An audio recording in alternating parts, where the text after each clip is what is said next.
If you're over 65 and can't do this one thing, your lifespan may already be in danger. It's not a number on a blood test. It's not something your doctor checks, but it's one of the clearest indicators of whether your body is still protecting you or quietly preparing to break down. Andrew Huberman calls it one of the most important physical signals tied directly to how long and how well you'll live. And it starts with a question: can you still get off the floor without help? Let's talk about why that matters more than you think.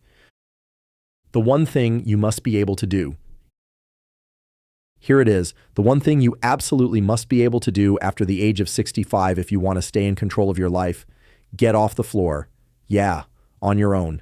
No help, no hands, no chair, no nearby table to grab, just your body, your brain, and the strength to rise from the ground. That's it. No gym equipment, no personal trainer, no complicated setup, just a moment of truth between you and gravity. And on the surface, it sounds simple, maybe even trivial, until you actually try it, until your knees hesitate, your hips feel stiff, and your core seems to forget what to do. That's when it hits you.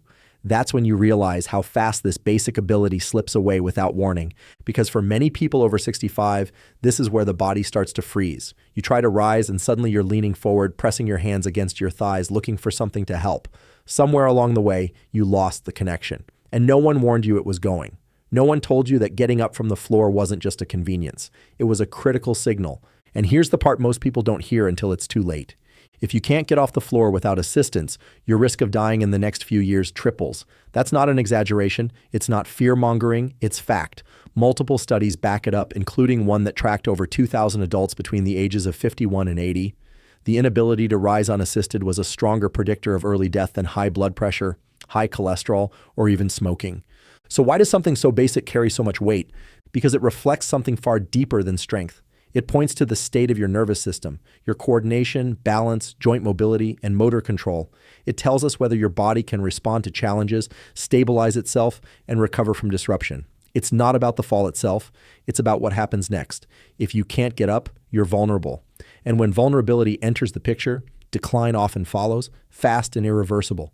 But if you can still do it, if you can sit on the floor, pause, and rise without help, then you're not just mobile, you're protected. Your body still knows how to move as a unit. Your brain still knows how to coordinate power through your legs, hips, and core. And that means you're not just surviving. You're still equipped to recover, to adapt, and to live independently. So try it. Right now, if you're willing, lower yourself to the floor, take a breath, then rise. No momentum, no assistance, no shortcuts, just you. Could you do it? If the answer is yes, that's powerful, that's freedom. If the answer is no, you're not alone. But that moment right there is a wake-up call, because you're standing at a crossroads. You can let this ability slip further away, or you can fight to get it back. But how did it get this far? How did something so essential slip away without you even noticing? Why most people lose this without realizing it? You didn't notice it happen. No one ever does, because losing the ability to get off the floor doesn't come with a warning sign. There's no alarm, no sharp pain, no defining moment. It doesn't feel like a loss, and it feels like a choice. A small decision you make one day without much thought, and then again the next. You avoid kneeling because it feels uncomfortable. You skip sitting on the ground with your grandkids because it's too much effort to get back up.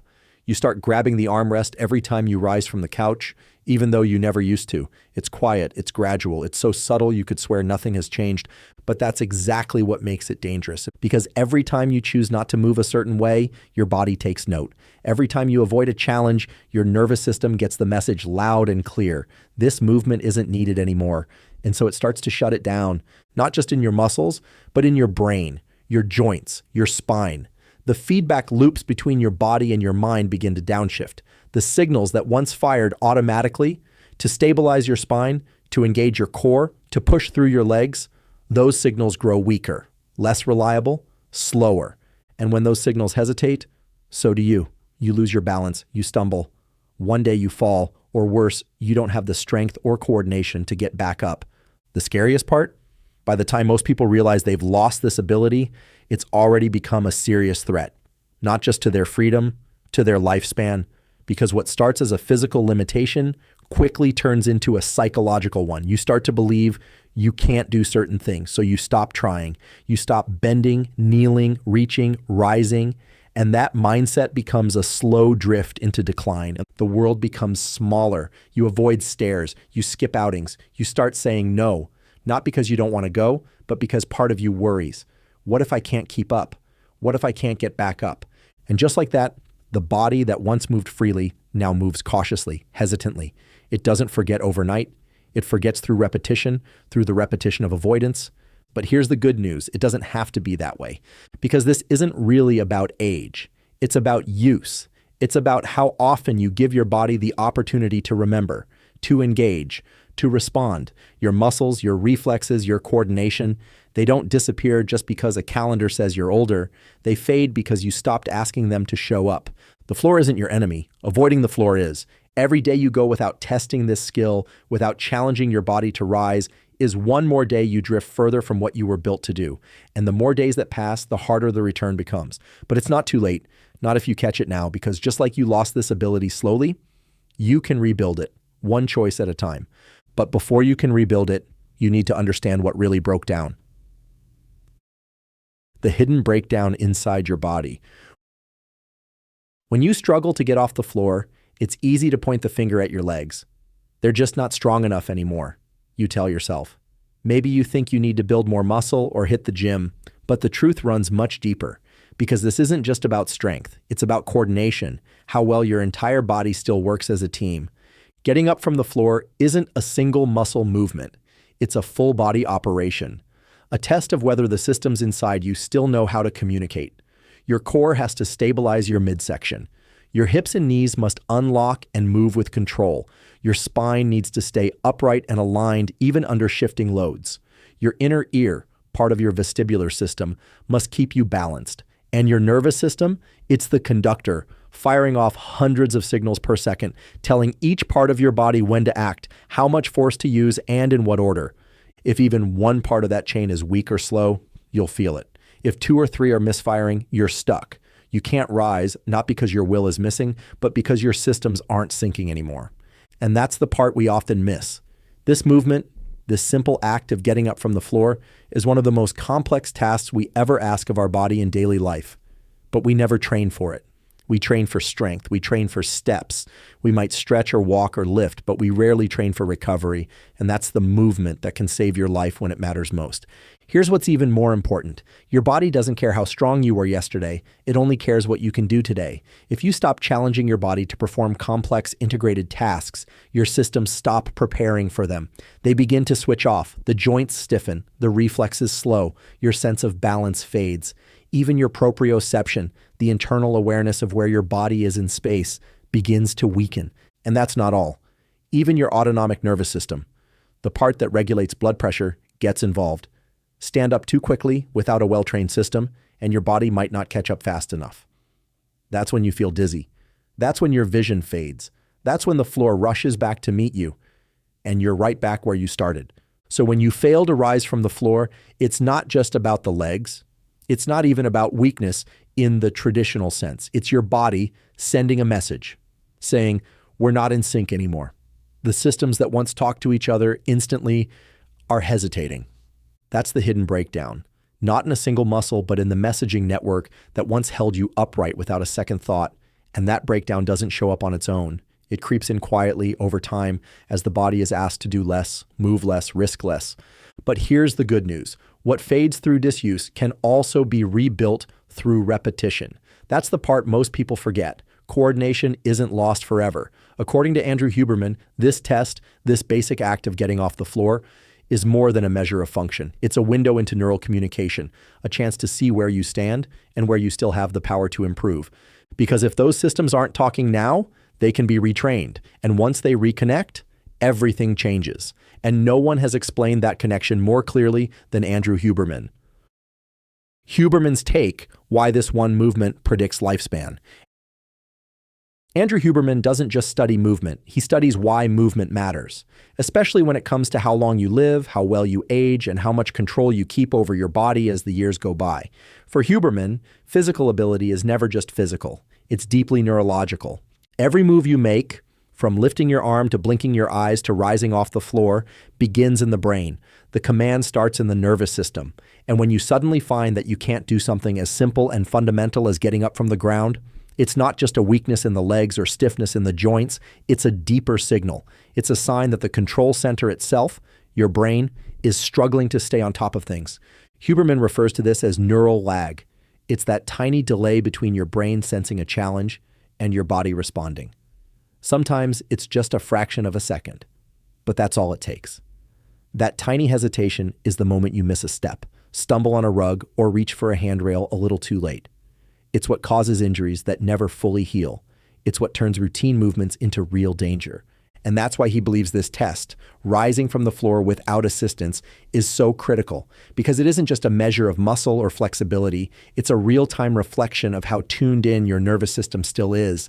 This movement is a neural performance test, a coordination test, a brain-body synchronization check. It reveals how well your central nervous system can process pressure, adjust posture, stabilize joints, and fire multiple muscle groups in perfect timing, all at once under stress. And when that timing slips, everything else starts to slip with it.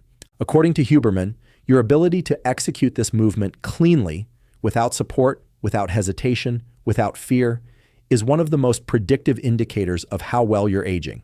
Not just physically, but cognitively. It's a reflection of how sharp your reflexes are, how intact your proprioception is, how alive your motor circuits still are. Because the reality is, as your neural precision fades, so does your independence. Not all at once, but slowly, quietly, until one day you realize you're no longer moving through life, you're being carried by it. But Huberman is clear about one thing. This decline is not final. Your nervous system is plastic. It can be retrained, it can be refined. If you can't get up from the floor today, it doesn't mean your system is gone. It means it's dormant, waiting, ready to be reawakened with effort, repetition, and the right kind of challenge. So if you can still rise off the ground and no help, no strain, no wobble, you're not just mobile. You're still neurologically integrated. You're wired, coordinated, capable, and most importantly, in control. And if you can't yet, you now know exactly where to begin. How to rebuild the ability, no matter your age. Maybe you tried it. You got down on the floor and couldn't get back up. That moment hits harder than most people expect. It doesn't feel like just another task you struggled with. It feels like a warning, a crack in your independence, a moment where something inside you whispers, "I'm not who I used to be." But let's be clear, that moment is not the end, that's the beginning. Because this ability, no matter how far gone it may feel, can be rebuilt. Your brain may be slower, your joints may be stiffer, but your nervous system, it's still listening. It hasn't quit, it's just waiting for the right message. And that message starts with this: stop avoiding the floor. The longer you treat it like dangerous territory, the more your body forgets how to navigate it. So take the first step. Get familiar with the floor again. Sit on a yoga mat, kneel beside your bed, lean on a pillow, just be on the ground daily, intentionally. Use your hands, take your time. Then when you're ready, begin the process of rising, even if it's messy, even if you need support. Next, target the right muscles. Think get up muscles, the kind that carry you through that standing transition. Start with wall-supported squats. Keep your back straight. Feet shoulder width apart. Slide down slowly, as low as you can. Then rise. Just as slow. This isn't about powering through, it's about building control, about teaching your knees to stabilize, your hips to unlock, and your legs to drive power through your body again. Now turn to the core, not with crunches or planks, but with intentional transitions. Practice going from sitting to standing, from kneeling to upright, from squatting to tall. The goal isn't perfection, it's engagement. You want your core to fire again, to coordinate, to support, even if you shake, even if you feel unsteady. That discomfort, that's your body learning again. Then comes the most powerful move of all, floor to stand drills. Start with a chair beside you. Lower to the floor slowly. Pause there. Breathe. Then begin your rise, one motion at a time. Use the chair if needed, but let your legs do the work. Let your body feel the challenge. Do it daily. Don't rush. Don't force it, but don't skip it either. Because every rep is more than just movement. It's a message, a clear, repeated command from your brain to your body. We still do this. Keep this ability alive. But here's the part most people miss, and where many give up. This isn't just physical. Rebuilding the ability to rise isn't about muscle alone. It's about the message behind the movement. You can strengthen the body, But if you don't retrain the brain to believe in that movement again, it won't stick. You'll hesitate, you'll second guess, and eventually you'll stop trying. That's why recovery has to happen on two levels, physical and neurological. The reps teach your muscles what to do, but your attention, your focus, your consistency is what rebuilds the neural connection. That's where the comeback happens. And it doesn't matter if you're 67 or 87, because the moment you show up for this challenge and the moment you tell your body, we are doing this, we're coming back. You begin the most important process in aging, taking control again. Train the brain to control the body.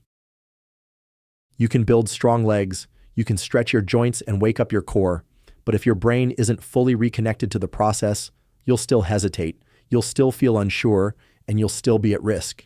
Because what gets you off the floor isn't just strength, it's certainty, and certainty lives in the brain. Andrew Huberman talks about this all the time. The brain has a map of your body, and that map is constantly updated through movement, feedback, and challenge. But when you stop using certain motions, like getting down and up, the brain starts to blur that area of the map. It forgets where your limbs are in space, it forgets how to fire commands quickly, and that's when hesitation turns into danger. So how do you train your brain to remember?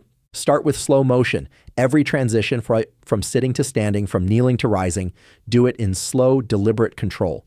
Slowness forces the brain to pay attention. Every wobble becomes data. Every adjustment sharpens the signal. Next, add cross-body movements. Lift your right arm and left leg, reach across your body. These movements light up communication between both sides of your brain, boosting coordination and reflex timing. Then, layer in eye training. Yes, eye movement. When you rise, shift your gaze with intention. Look forward, look left, look up. This reactivates your visual vestibular system, the part of your brain responsible for balance, movement, and spatial awareness. And finally, breathe. Huberman emphasizes that breath isn't just for relaxation. It's a tool to calm your nervous system during stress. Inhale deeply through your nose as you move. Exhale slowly as you rise. You're teaching your brain, this isn't a threat, I'm in control. That message, repeated daily, rewires everything.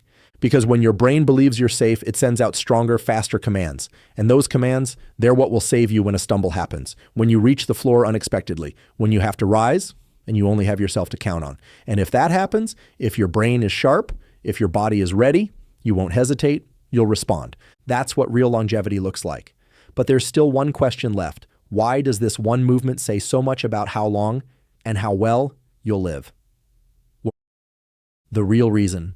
This movement predicts your lifespan. This isn't just a test, it's a reflection of your coordination, your resilience, your ability to recover.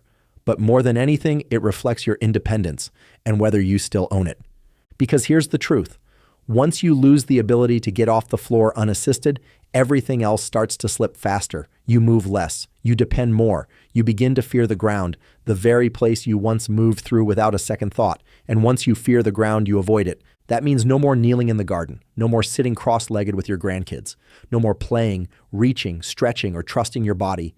And that fear, that hesitation, it accelerates aging more than time ever could, because it's not just about falling, it's about what happens after. People who can't get up on their own are far more likely to need assisted living, to suffer complications from injury, to stop engaging socially, and to deteriorate in ways that don't show up on a chart until it's too late. But people who can still do it, they stay active longer. They live independently longer, they recover faster, and yes, they live longer.